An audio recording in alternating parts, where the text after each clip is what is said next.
आगे देखिए आबचार की चौसर में बैतूल में मतदान कर्मियों की बस में आग पर सियासत शुरू हो गई है। कांग्रेस ने इसको लेकर सवाल खड़े किए हैं और इसे साजिश करार दिया है। साथ ही इस मामले में जांच की मांग की है। इसको लेकर प्रदेश कांग्रेस के मुख्य प्रवक्ता भूपेंद्र गुप्ता ने बयान दिया, जिसमें उन्होंने ये सवाल उठाए हैं। बैतूल में मतदान कराकर वापस लौट रहे कर्मियों की बस में आग लग गई। इसमें ईवीएम और वीवीपैट मशीनों को नुकसान पहुंचा था। तो एक तरह से प्रदेश जो कांग्रेस के मुख्य प्रवक्ता हैं भूपेंद्र गुप्ता का ये बयान आना सवाल खड़े करता है कि आखिर ये घटना जो स्वाभाविक है, इसको लेकर सीधे तौर पर निशाना साधा जा रहा है बीजेपी के ऊपर।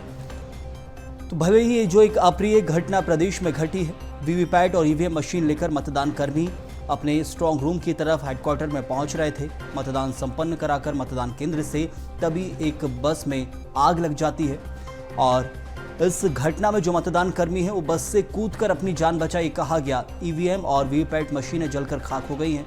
कुछ मशीनें बची भी हैं, लेकिन अलग अलग पोलिंग बूथ्स के मतदान कर्मी इस बस में सवार थे और इस बस में आग लगने के बाद अब सियासत भी आप देख लीजिए, कांग्रेस की तरफ से सीधे निशाना साधा गया है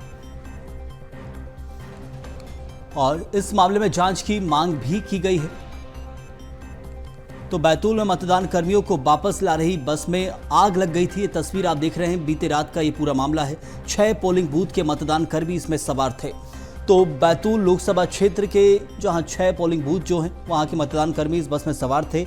मतदान सामग्री और कर्मियों को बैतूल लाने के दौरान ये हादसा हुआ है। बस के गियर बॉक्स में सबसे पहले आग भड़की थी और पूरी बस में ये आग लग गई।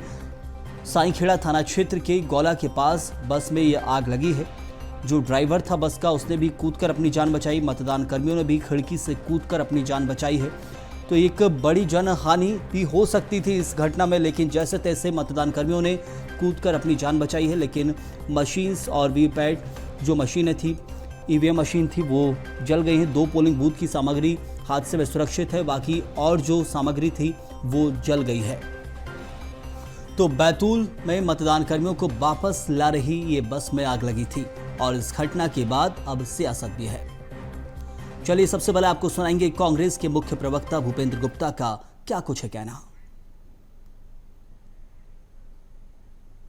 इसकी जांच इस आधार पर होनी चाहिए कि कहीं ये साजिश तो नहीं थी। बस की एफएसएल जांच कराई जानी चाहिए।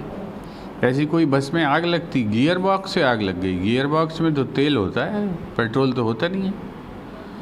गियर बॉक्स से आग लग गई, ये बताया जा रहा है। चुनाव आयोग के जो वहाँ के प्रतिनिधि हैं, कलेक्टर, उनके माध्यम से इस तरह की खबर आई है। क्या ये विश्वास करने लायक है? और ऐसी जब आग लग जाए बस में कि बस पूरी जल गई और आदमी बच गए और मशीनें वोट मतदान की मशीनें जल गई हैं। तो इसकी जांच ऐसे एंगल से होना चाहिए कि कहीं ये साजिश तो नहीं है, क्योंकि दुर्गादास उइके की स्थिति वहाँ बहुत ख़राब थी बैतूल में, और बैतूल की जो सीट है उनके हाथ से जा रही है।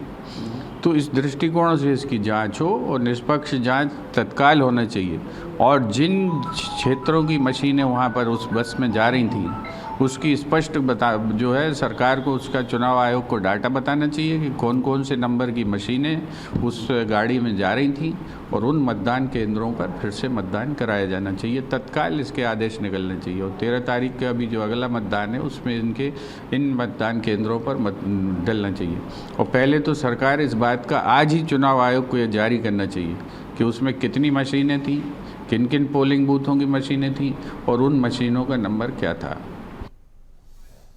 तो सुना आपने पूरा बयान। भूपेंद्र गुप्ता का क्या कहना है इस पूरे मुद्दे को लेकर? साफ तौर पर कहना है कि फिर से रीपोलिंग तो हो, लेकिन ये स्पष्ट किया जाए चुनाव आयोग की तरफ से कि घटना घटी तो घटी कैसे। उन्होंने विश्लेषण करते हुए कहा कि गियर बॉक्स में कैसे आग लग सकती है, कोई पेट्रोल तो होता नहीं है, तेल होता है। तो स्पष्ट तौर से जो बयान दिया उसको लेकर चर्चा भी करेंगे। सबसे पहले हमारे सहयोगी इस वक्त विशेष संवाददाता मनोज राठौर जुड़े हैं। मनोज, एक तरफ जो बयान भूपेंद्र गुप्ता का सामने आया है, सीधे तौर पर चुनाव आयोग की प्रक्रिया पर सवाल उठाया कि कैसे बस में आग लग गई। सुरक्षा व्यवस्था को लेकर महत्वपूर्ण सवाल है और कहा गया कि मतदान कर्मी बच गए लेकिन सामान जलकर खाक हो गया।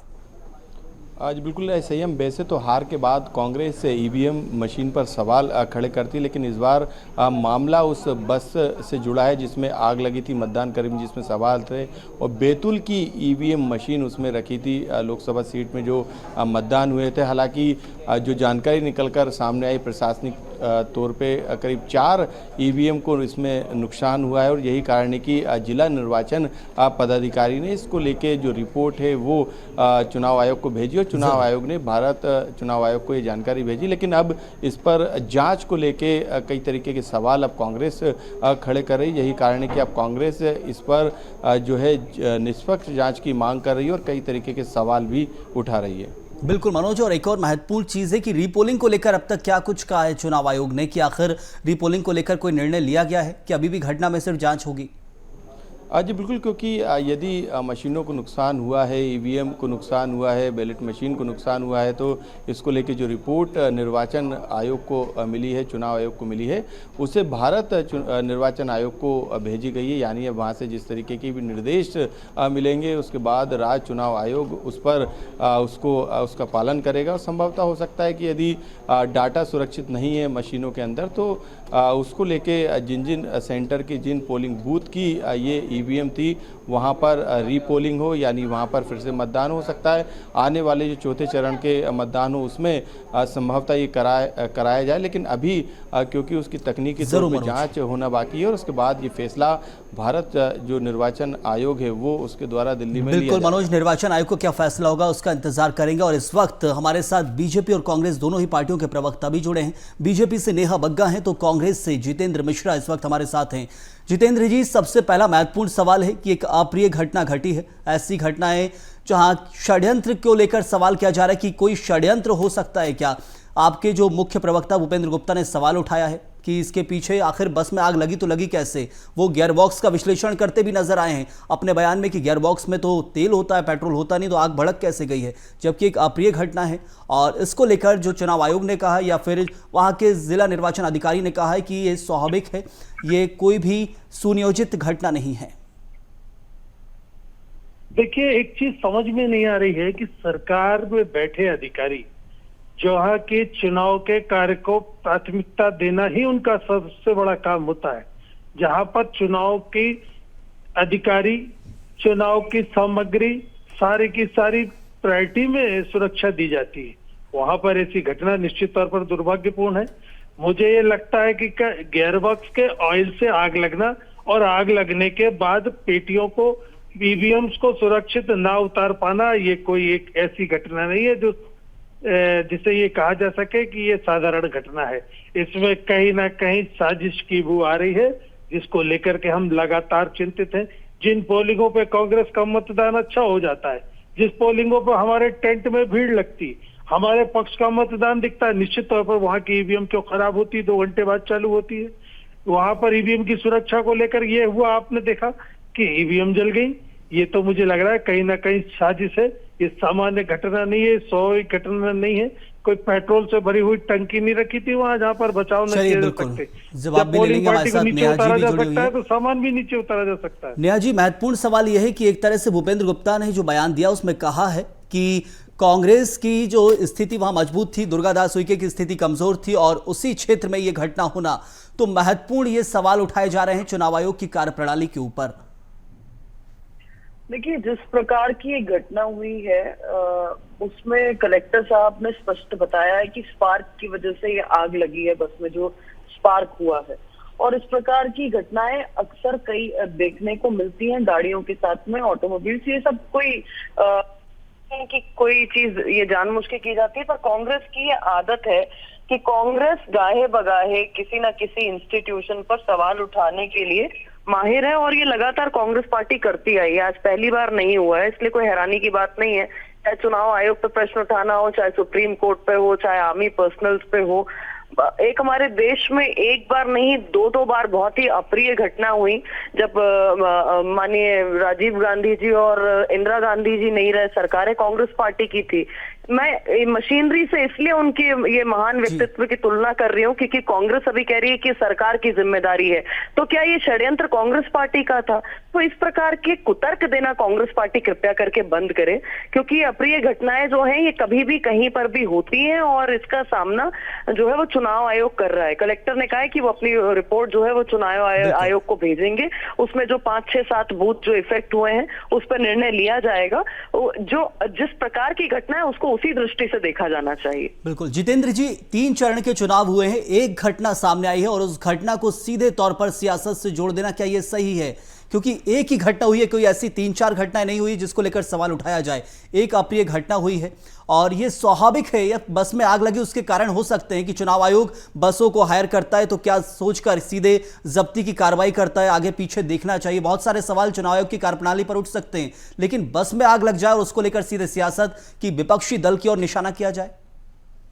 नहीं, देखिए, इस पार्क से बस में आग लगना मुझे समझ में नहीं आ रहा है कि कौन सी कहानी बनाने का प्रयास किया जा रहा है, और वो भी गियरबॉक्स में। अगर कहीं पेट्रोल में स्पार्क होता है तो समझ में आता है, गियरबॉक्स में आग लगना संभव भी नहीं है इस तरह से। और स्पार्क से आग लगती है, जो नेहा जी ने अभी तर्क दिए वो ब्लास्ट का तर्क है।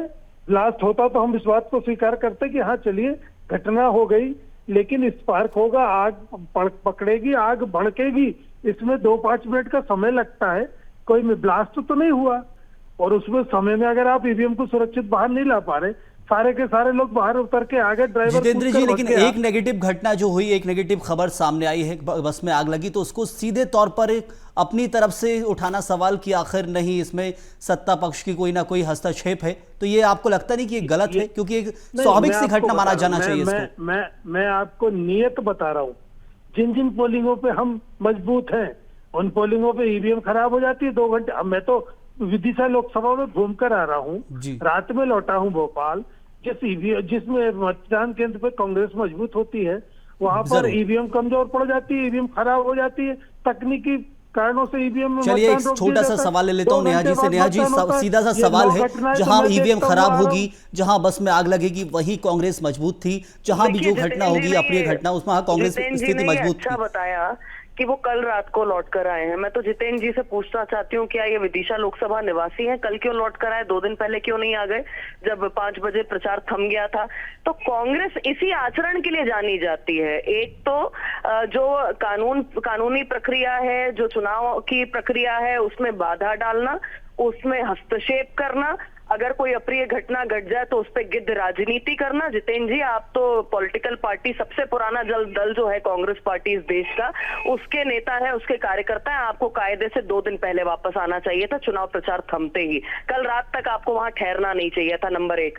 नंबर 2 कि अगर इस प्रकार की घटना घटी है तो कलेक्टर ने अपना रिपोर्ट दी है, चुनाव आयोग अपना काम कर रहा है। क्या जितेंद्र जी ये कहना चाहते हैं कि बस यही एक कॉन्स्टिट्यूएंसी थी जहां पर कांग्रेस की इन्हीं 5 बूथों पे एक अच्छी स्थिति बनी हुई थी, बाकी जगह उनकी हालत बहुत खराब है और इसीलिए वहां कोई अप्रिय घटना नहीं घटी? तो ये किस प्रकार के तर्क है? और मैंने पूछा कि उन्होंने मतदान खराबी को लेकर भी सवाल उठाया कि जहां मतदान खराब हुए हैं, जहां मशीनें खराब हुई है, वहां भी पुरानी आदत है, ये कांग्रेस की पुरानी आदत है। जहां पर राजस्थान में जब सरकार बनाते हैं तो ईवीएम बहुत अच्छी है, तेलंगाना में बनाते हैं तो ईवीएम बहुत अच्छी है, कर्नाटक में बनाते हैं तो ईवीएम बहुत अच्छी है। जहां हारने की स्थिति में आ जाते हैं वहां पर ईवीएम पर प्रश्न उठाएंगे, चुनाव आयोग। चलिए नेहा जी, एक तरफ सवाल लगातार उठेंगे, लेकिन फिलहाल चुनाव आयोग क्या निर्णय लेता है, रीपोलिंग की निर्णय लिया जाता है कि नहीं लिया जाता, बहुत महत्वपूर्ण चीज है। बहुत धन्यवाद आपका नेहा बग्गा, और साथ में जितेंद्र मिश्रा, आप भी हमारे साथ जुड़े, आपका भी बहुत बहुत धन्यवाद।